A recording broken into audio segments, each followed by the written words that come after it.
According to a new poll from Reuters and Ipsos, 60% of Republicans, 60% actually believe Donald Trump's election lies, that there was some kind of shenanigans that took place with the 2020 election and that the results were not exactly valid.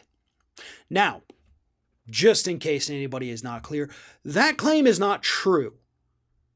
There were investigations, there were lawsuits, there were recounts, there were audits. None of them found any kind of widespread fraud that would have altered the results of the election. The few instances of voter fraud they have found so far were actually Trump supporters either signing up dead people to vote like they did up in Pennsylvania or trying to vote twice. Much like the few cases of voter fraud that came from the 2016 election, 4 cases of fraud, 3 of them were a Trump voter voting twice, and 1 of them was somebody trying to vote, I think, twice for the mayor of Miami. So there's that. We know that these claims of voter fraud are not true. We do. Because we live in a little place called reality. In reality land, we have facts and we have evidence. But over in that alternative reality known as Republican world, 60% of them say we don't need those things. We don't need facts. We don't need evidence. We got our guts.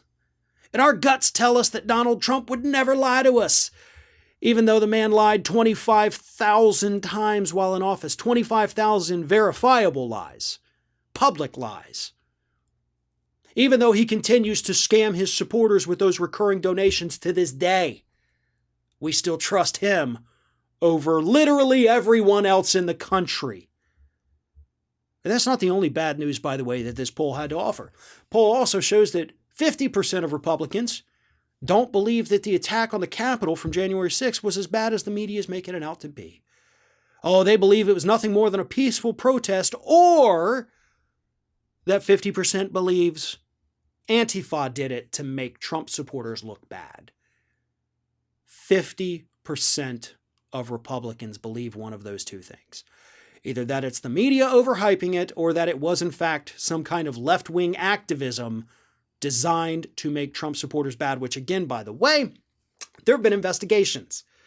They have not found any evidence of Antifa being present during that Capitol siege. What they did find, going through social media posts dating back years, was that these were all pretty hardcore Trump supporters. But again, evidence and facts and figures and statistics and things like that, they don't have to exist in Republican world, in that alternative reality where Donald Trump is still president and Mike Lindell is a great businessman, right? That's what happens over in Republican world. But here in reality, we understand the truth, and we understand that polls like this show us how dangerous the Republican Party still is because they refuse to acknowledge reality. They are suffering from some kind of collective, I don't want to say dementia, but it's almost like dementia, a collective brain worm that they're all sharing. And this is dangerous for the United States. Antifa didn't siege the Capitol. Donald Trump's supporters did. The election wasn't stolen. Voters rejected Donald Trump. These are incontrovertible facts. And as long as Republicans continue to deny them, and as long as Donald Trump continues to push an alternative narrative, we're going to be forced to talk about these issues. I do get questions all the time. Why are you still talking about this? I'm still talking about it because polls like this show us that Republicans aren't letting reality get into their brains. And as long as that happens, as long as that continues, we have an obligation to continue to tell the truth in the hope that maybe some of these individuals might still be reachable.